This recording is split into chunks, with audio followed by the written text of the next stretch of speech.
First time I smoked weed was in my backyard here. Got super stoned, and then I realized I liked weed a lot. That's when my desire to smoke weed started, and then I started smoking weed for a while. And then started getting really dependent on it, and that's when I realized that I had to stop.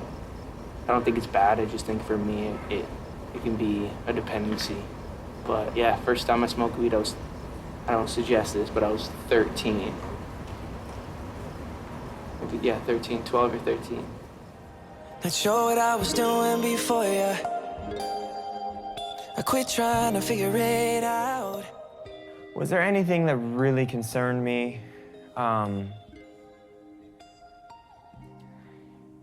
Yeah, I think maybe maybe the lean when he was drinking that. Can I say that? There was a time where I was sipping lean, I was popping pills, I was doing Molly, you know, shrooms, everything. And it was just an escape for me. I was just young, you know, like everybody in the industry and people in the world who experiment and do, you know, just normal growing up things. But my experience was in front of cameras, and I had a different level of exposure and people, and like I had a lot of money and a lot of things. So then you have all these people around me just kind of hanging on, wanting stuff from me, knowing that like I was living this lifestyle that they also wanted to live, drinking, smoking. I think when you take somebody very, very young and they start to get horrible, crazy, crippling anxiety and it goes undiagnosed and you don't know what it is that you're feeling, you start to self-medicate because it makes you feel better. Just help you not to feel anything. With all the success that we've had, we've also had some really turbulent times. When he turned 18, it started bubbling a little bit. 19 to, what was it, 21? That was probably that dark period. We didn't speak a lot during some of the times where he was running amok. You know, there were a few times where I saw him and it just kind of hurt my heart, seeing him the way he was, you know? So I think I just kind of put a little distance with that for my own sake. Last week, the singer was arrested in Miami for allegedly drag racing, driving under the influence, and resisting arrest, all misdemeanors. Bieber's attorneys pleaded not guilty on Wednesday. I started valuing the wrong things in this business because there was things dangling in front of me. If I get this, I'll be happy. If I do this, I'll be happy. He's gone through a lot in a very short life. You don't always agree with someone's decisions in that moment. There are young people making very big decisions that affect a lot of people. And sometimes in those scenarios, you're gonna make the right decision, sometimes you're gonna make wrong. And these are things that I think a lot of people with secure households learn at a young age. I never had that security in a family. I never had that consistency. I never had the reliability and the accountability and all these things that make you understand the way the world works. I was a good kid, but I was still like a shithead. I was bad in school. I was always a class clown. I never really respected authority like that. I was like a nice kid, but like coaches didn't really like me because I was a bad team player. You know, looking back, you know, those things kind of shape why you feel the way you feel about yourself. Like I would feel like I'm a bad person. His mother was a child when she raised him. And she was in a very conflicted relationship with his dad. And so there was chronic stress. Justin and I were never really in each other's lives until he chose to get sober and was trying to come off of the drugs, almost kind of himself. I decided to stop because I felt like I was dying. My security and stuff were coming into the room at night to check my pulse. Like, people don't know how serious it got. Like, it was legit crazy scary. I was waking up in the morning and the first thing I was doing is popping pills and smoking a blunt and starting my day. You know, so it just got scary. I basically said to myself, I'm like, God, if you're real, you get me through this season of stopping these pills and stuff, and if you do, I'll do the rest of the work. And then I did that, and then I was good from there, but I never did the actual work. I got off the pills, but I never went to the root of everything. So then I just like kind of circle back around, which most people do. So I first met Justin in September 2014. He was a wreck. He had recently stopped using drugs. He was anxious, overwhelmed, not sleeping. Anyways, this is a chamber. So what it does is it fills up with oxygen, and I've been struggling with a lot of anxiety. And what it does is it actually, you get more oxygen to your brain, and so it decreases your stress levels. I think they're pretty cool. It helps bring more oxygen to your brain, to your organs. We have one in our house. As you can see in the doc, there was one in the studio. People are gonna think he's a crazy person. People are gonna be like, what is this contraption machine? That's some like rich people shit. I don't know.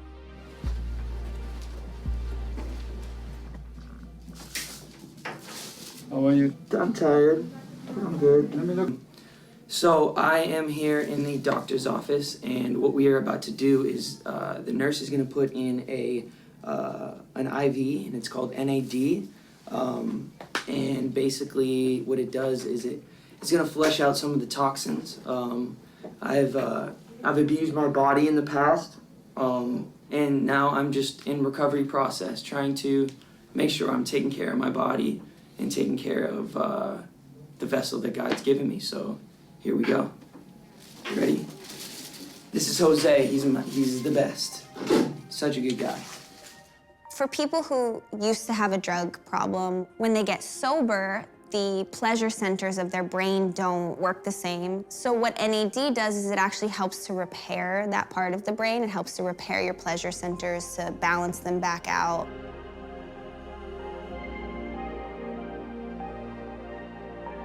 So I've been struggling with my energy for quite some time now, and I just haven't known why. And it's just, I've realized after a series of tests that I have what's called Lyme disease, which is a super silent disease that's not really very well known. It's very hard for doctors to test for it.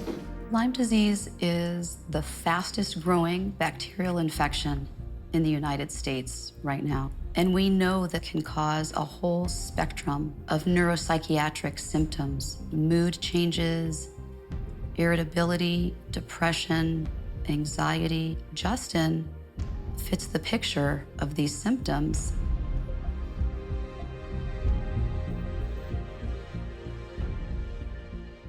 Epstein-Barr, which is mono, have that too. That in itself, mono, makes you really sick, and it makes you feel really tired, and some people can't get out of bed because of it. He saw a psychiatrist in Los Angeles who diagnosed him with bipolar disorder and gave him lithium without ever looking at his brain. When I looked at his brain, he wasn't bipolar. Basically, infections have played a big part in my acne and my overall toxins in my body, which just creates all this stuff. So it feels good now to know why I feel so crappy all the time. He just felt so sick, and there was no explanation for what was going on. So now that we have all of the answers and we know what it is and we know how to alleviate it and fix it, and I think he's honestly not only healthier than he's ever been, but on the road to maintaining a healthier life than he's ever had, which is awesome. Yeah. How are you feeling today? Better? I do. I Better? feel a lot better. Thank you for asking. Having got to know Justin, I know he's got a really good heart. And when he's balanced, he does really amazing things for other people. But it's hard to do amazing things for other people when your brain's not right. Honestly, I'm committed to getting better and committed to doing whatever I have to do, whether it's inconvenient or not, because I know ultimately it's not only for me, but being the best me is gonna help be the best husband, the best father, the best friend I can possibly be. And for all the fans that wanna enjoy the music that I make and stuff, I can't do it if I'm not healthy, and I haven't been healthy for a long time. Yes, thank you so much. You've helped me so much.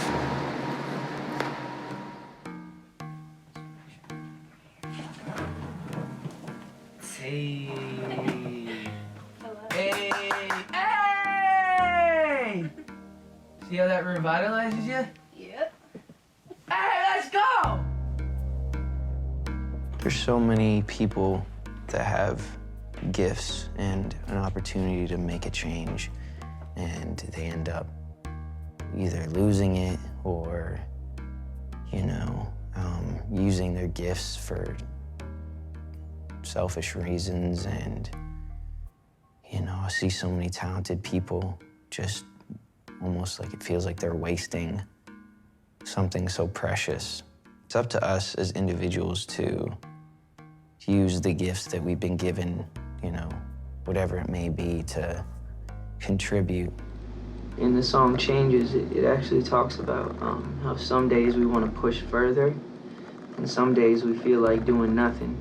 And that often comes with our mood and our attitude towards life, and sometimes when life throws you things that you can't control, naturally your attitude is to be upset or to be disappointed or discouraged. But when you fight through those feelings that are just feelings at the end of the day, and we choose to put your effort into your work or into your into your passion, or into you find that drive by just being here and forcing myself to get out of bed.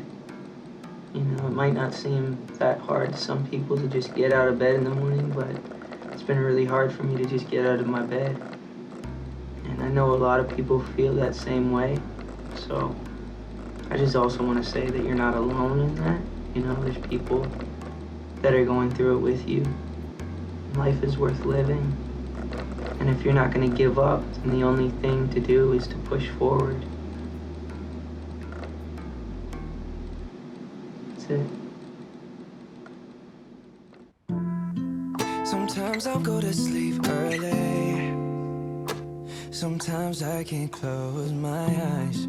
Sometimes I smile like it's all good, even though there's... It feels good to share, man, to be honest. It feels good. Have you ever talked about it, publicly? I haven't, no. I haven't talked about any of this, not like this, because I don't think I was ready. I don't think I was mature enough to even take responsibility and, really mean it, I've been going through changes.